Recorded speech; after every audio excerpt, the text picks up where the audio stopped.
Assalamualaikum,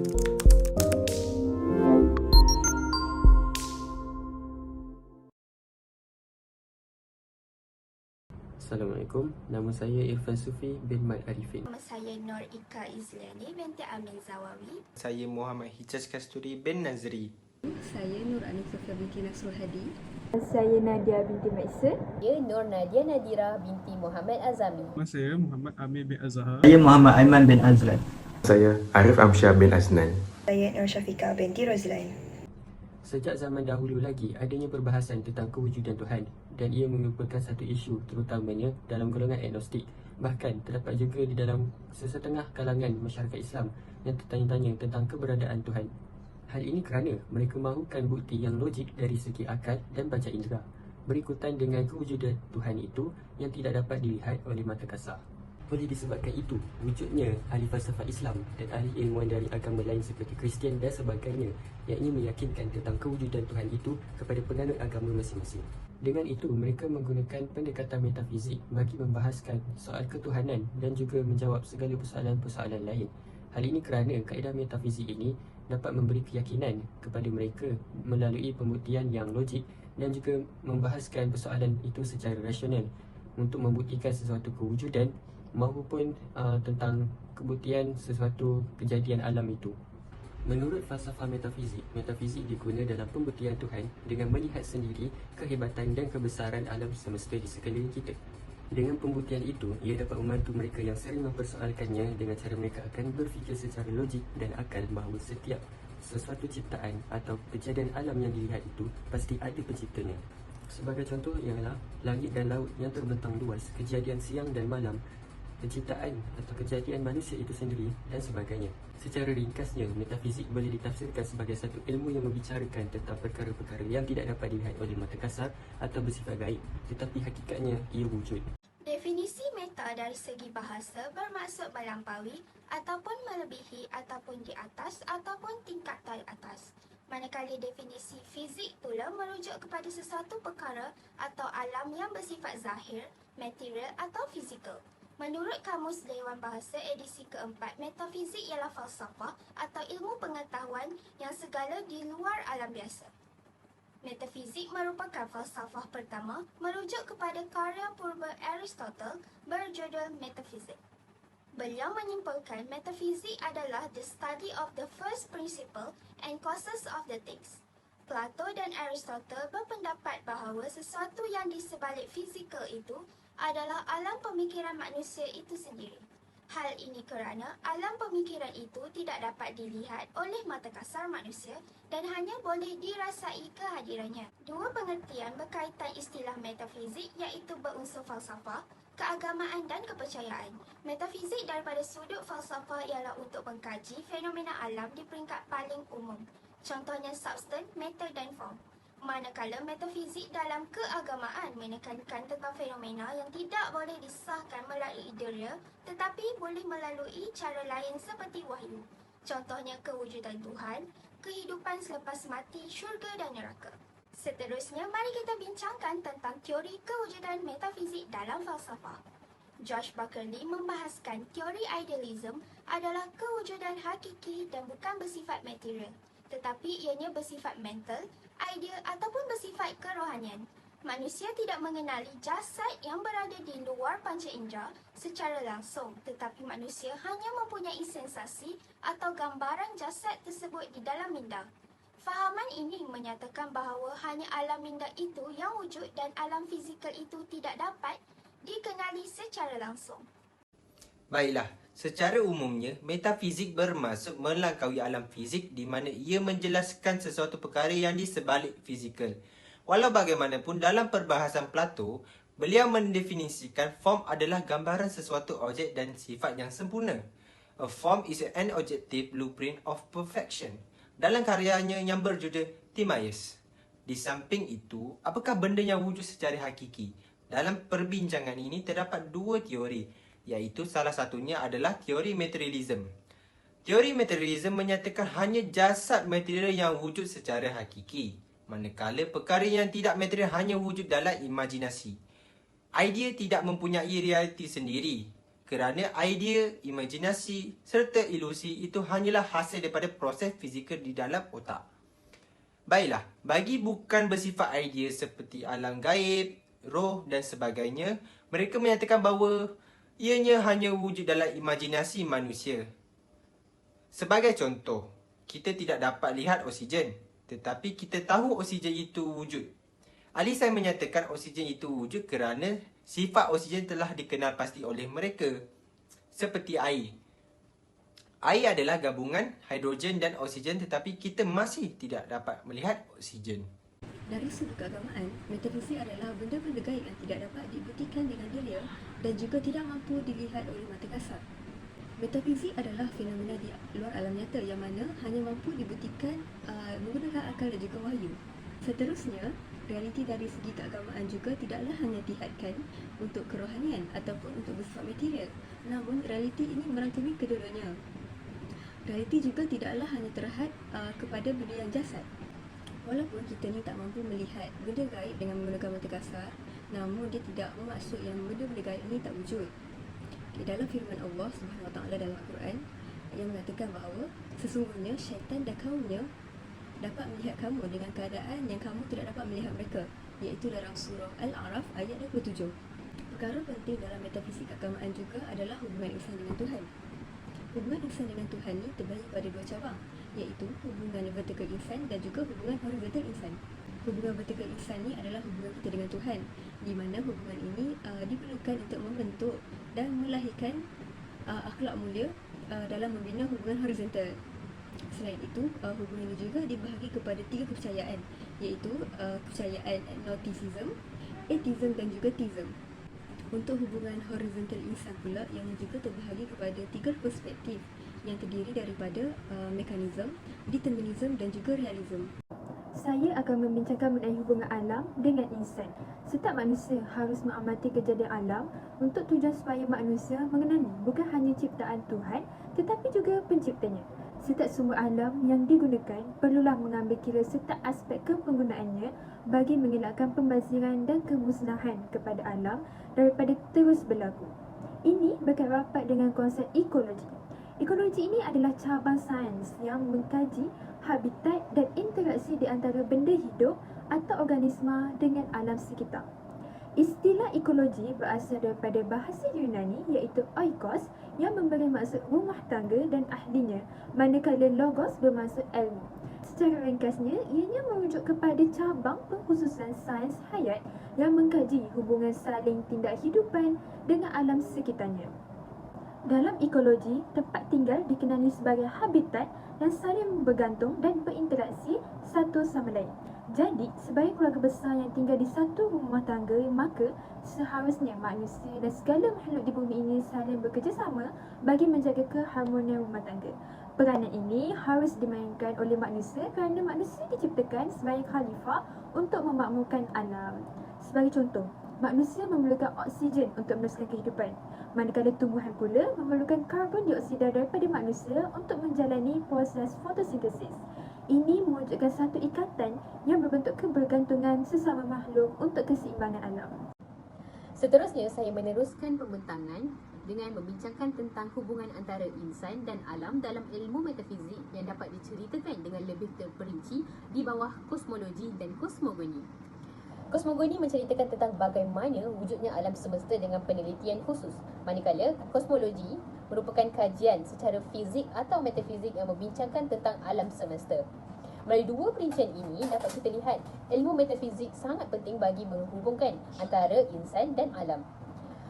Terdapat banyak bukti metafizik dalam hubungan insan dan alam, dan yang pertama ialah kejadian bulan dan bintang. Seperti dalam firman Allah Subhanahu Wa Taala, Maha berkat Tuhan yang telah menjadikan di langit tempat-tempat peredaran bintang dan menjadikan padanya matahari serta bulan yang menerangi.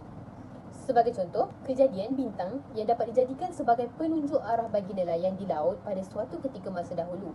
Dan terdapat bukti di dalam Al-Quran yang mengatakan tentang perkara ini seperti dalam firman Allah, dan dia ciptakan tanda-tanda penunjuk jalan, dan dengan bintang-bintang itulah mereka mendapat petunjuk. Bukan itu saja, Allah menjadikan bintang itu supaya malam hari itu tidaklah terlalu gelap dan terdapat sedikit cahaya supaya manusia boleh berehat dalam keadaan yang tenang selepas sudah bekerja keras di siang hari. Bukti metafizik dalam hubungan insan dan alam yang kedua ialah kejadian bulan. Contoh terdekat yang kita dapat lihat ialah penentuan untuk menyambut Hari Raya Aidilfitri atau permulaan bagi bulan Ramadan saban tahun ditentukan melalui pemerhatian kepada anak bulan. Dan yang terakhir dan yang paling penting, pengkajian metafizik terhadap alam ini juga mampu untuk meningkatkan lagi kepercayaan kepada hari pembalasan di alam selepas dunia. Keyakinan kepada hari kiamat ini dapat dicapai dengan ilmu metafizik yang telah merungkai segala kejadian penciptaan oleh Allah Subhanahu Wa Taala. Buktinya kita dapat lihat tanda-tanda besar hari kiamat yang berkaitan dengan alam yang menjalinkan hubungan antara insan dan alam. Sebagai contoh, hujan dan kemarau berpanjangan, terdapat angin lembut yang mengambil nyawa semua orang beriman dan akhir sekali ialah matahari yang terbit dari arah barat. Jadi, sebagai kesimpulannya, setiap insan dapat mencari tujuan kehidupan yang sebenar selepas mengambil tahu dan yakin dengan kehidupan selepas kematian, iaitu terhadap hari kiamat. Dan semua perkara ini dapat diperoleh melalui hubungan antara insan dan alam melalui ilmu metafizik. Seterusnya, isu berkaitan dengan keraguan dengan ilmu metafizik ketuhanan masih lagi bangkit pada masa kini. Langkah pencegahan yang drastik perlu dilaksanakan bagi mengelakkan daripada keraguan ini terus menular. Oleh itu, terdapat beberapa cadangan atau langkah yang boleh dipraktikkan bagi menangani isu keraguan ini dalam konteks individu, masyarakat dan kerajaan. Sebagai permulaan, dalam konteks individu, setiap individu disarankan untuk meningkatkan ilmu pengetahuan mereka. Cadangan ini seiring dengan sabda Rasulullah SAW yang bermaksud, mencari ilmu itu adalah fardu ke atas setiap Muslim. Hadis riwayat Ibnu Majah. Setiap individu beragama Islam dituntut untuk menuntut ilmu agar dapat meningkatkan lagi keimanan kepada Allah SWT. Umat Islam yang tinggi ilmu pengetahuan tidak akan mudah terpengaruh dengan pengaruh yang negatif yang boleh menggugat keyakinan mereka. Jika dilihat pada masa kini, ramai individu terutama yang remaja sangat mudah terpengaruh oleh budaya-budaya barat yang disiarkan di media sosial seperti di Facebook, Twitter, Instagram dan TikTok. Mereka lebih gemar mengikuti tren-tren yang tidak berfaedah agar tidak ketinggalan. Di samping itu, setiap individu juga perlu membanyakkan dialog dan diskusi dengan para ilmuwan yang lebih pengalaman. Namun, bagi memastikan cadangan ini dapat direalisasikan, setiap individu haruslah berusaha untuk mewujudkan medium diskusi tersebut. Sebagai contoh, mereka boleh mengikuti majlis-majlis ilmu yang turut diselitkan dengan slot dialog bersama dengan ceramah. Dengan cara ini, setiap persoalan dan keraguan mereka dapat terjawab melalui jawapan-jawapan yang telah dilontarkan. Seterusnya, masyarakat juga perlulah memainkan peranan yang sewajarnya bagi menghakis sikap segelintir orang kita yang terlalu terikut-ikut cara pemikiran barat. Hal ini kerana kami berpendapat bahawa faktor persekitaran sosial dalam kalangan masyarakat amatlah penting dalam membentuk kepribadian dan cara pemikiran yang baik terutama kepada golongan remaja dan kanak-kanak. Ini selaras seperti firman Allah Subhanahu Wa Taala dalam surah Al-Maidah ayat kedua yang bermaksud, dan hendaklah kamu bertolong-tolongan untuk membuat kebajikan dan bertakwa, dan janganlah kamu bertolong-tolongan dalam melakukan dosa dan pencerobohan. Justru itu, antara tindakan yang boleh dilakukan oleh kita sebagai masyarakat yang prihatin ialah dengan memberanikan diri untuk berterus terang serta memberi teguran dan membuat aduan kepada pihak berkuasa berkaitan sebarang bentuk tingkah laku masyarakat kita yang mencurigakan. Kerana kami yakin bahawa membimbing orang ramai khususnya remaja dan kanak-kanak merupakan tanggungjawab yang patut dipikul bersama-sama oleh setiap lapisan masyarakat.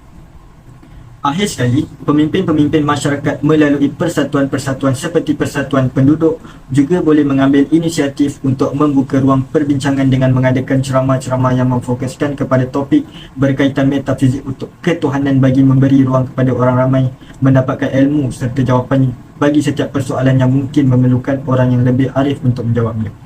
Melalui cara ini, orang ramai tanpa mengira umur berpeluang menggunakan program-program seperti ini sebagai satu medium untuk mendapatkan penjelasan yang lebih terperinci tentang sesuatu perkara mengikut cara pemikiran umat Islam yang sebenar, berbanding dengan hanya menggunakan media sosial yang terdedah kepada cara pemikiran yang liberal dalam mencari jawapan tentang permasalahan berkaitan agama.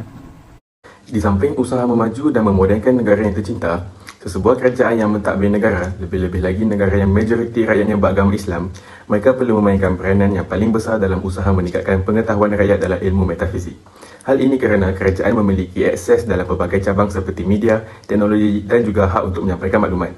Jadi kerajaan tidak berdepan sebarang masalah oleh kerana kerajaan merupakan induk utama yang mentadbir sesebuah negara. Justru dengan itu, terdapat beberapa langkah kepada kerajaan bagi meningkatkan pengetahuan ilmu metafizik dari sudut ketuhanan agar rakyat lebih cakna dan tidak bersikap acuh tak acuh dalam hal tersebut.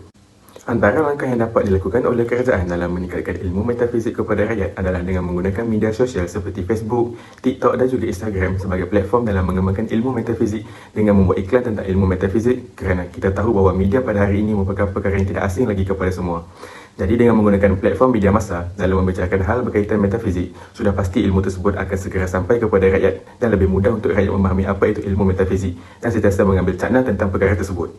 Oleh itu, dengan cara ini rakyat akan lebih mudah untuk mendapatkan info tentang metafizik dengan segera, dan info yang mereka terima adalah tepat kerana ia merupakan info atau ilmu dari kerajaan yang mentadbir sesebuah negara.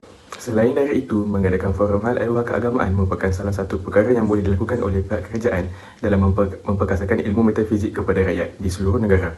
Pihak kerajaan boleh mengadakan forum berkaitan ilmu metafizik dengan mengadakan forum atau ceramah di setiap peringkat masyarakat. Sebagai contoh, di peringkat sekolah, kerajaan boleh mengetengahkan idea untuk memasukkan ilmu metafizik ini sebagai silibus kepada murid-murid agar mereka dapat memahami apa itu metafizik dari peringkat awal. Kerajaan juga boleh mengadakan program seperti Jom Belajar Ilmu Metafizik di seluruh negara dan menjemput ahli panel yang terkemuka dan artis-artis tanah air bagi menarik minat rakyat untuk menyertai program tersebut dan menjayakan program tersebut. Jika kerajaan hanya memandang enteng berkaitan hal tersebut, maka ini akan memberikan kesan buruk terhadap umat Islam di negara kita. Dan disebabkan itulah ada sesetengah umat Islam yang keluar dari Islam atau murtad, sehingga menyebabkan mereka tidak lagi percaya kepada kekuasaan Allah SWT. Oleh hal demikian, kerajaan perlu mengadakan langkah ini untuk menunjukkan bahawa kerajaan amat serius dan mengambil berat terhadap rakyat negara berkaitan ilmu metafizik, agar rakyat tidak lalai berkaitan hal ini dan sentiasa peka dalam mendalami ilmu metafizik. Secara keseluruhan, dapatlah dibuktikan bahawa penciptaan alam telah mengangkat metafizik ketuhanan. Hal ini kerana berdasarkan perbahasan yang telah dinyatakan oleh ahli-ahli falsafah Islam seperti Al-Ghazali, amatlah mustahil jika alam ini tercipta dengan sendirinya. Hal ini dapat dilihat melalui firman Allah di dalam surah Az-Zur ayat 35 yang bermaksud, apakah mereka diciptakan tanpa sesuatu pun ataukah mereka yang menciptakan diri mereka sendiri. Ayat di atas menjelaskan bahawa setiap ciptaan di dunia mempunyai penciptanya, termasuklah dengan penciptaan alam. Seperti yang dinyatakan di dalam bab kosmologi, alam semesta ini tersusun secara sistematik dan tidak bercelaru. Maka amat mustahil jika alam ini tercipta dengan sendirinya, walaupun terdapat teori yang menyatakan bahawa alam ini terjadi melalui letupan besar seperti yang dinyatakan di dalam teori Big Bang. Namun, sebagai manusia yang berakal, kita haruslah percaya bahawa penciptaan alam merupakan ciptaan Allah. Seperti di dalam firman Allah Subhanahu Wa Taala di dalam surah Al-Baqarah ayat 117 yang bermaksud, Allah jualah yang menciptakan langit dan bumi dengan segala keindahannya, dan apabila ia berkehendak untuk menjadikan sesuatu, maka ia hanya berfirman kepadanya, jadilah engkau, lalu menjadilah ia. Berdasarkan ayat tersebut, ia menunjukkan tiada yang mustahil jika Allah berkehendak atas sesuatu. Selain itu, penciptaan alam juga amat berkait antara satu dengan yang lain. Berdasarkan firman Allah di dalam surah Al-Anbiya ayat 16 yang bermaksud, dan ingatlah, tidaklah kami menciptakan langit dan bumi serta segala yang ada di antaranya secara main-main. Ayat tersebut jelas menerangkan bahawa setiap ciptaan Allah mempunyai tujuan yang tersendiri dan tidak sia-sia, wa ima ia adalah sebesar zarah. Hal ini dapat dilihat melalui penciptaan orbit yang membolehkan planet-planet untuk berpusing mengelilingi matahari, serta penciptaan siang dan malam yang membolehkan manusia untuk bekerja dan berehat. Hal ini menunjukkan setiap ciptaan Allah amat sempurna serta teliti dan tidak dapat ditandingi dengan ciptaan manusia. Justru, sebagai umat Islam, kita seharusnya beriman dan yakin akan kebesaran serta keesaannya.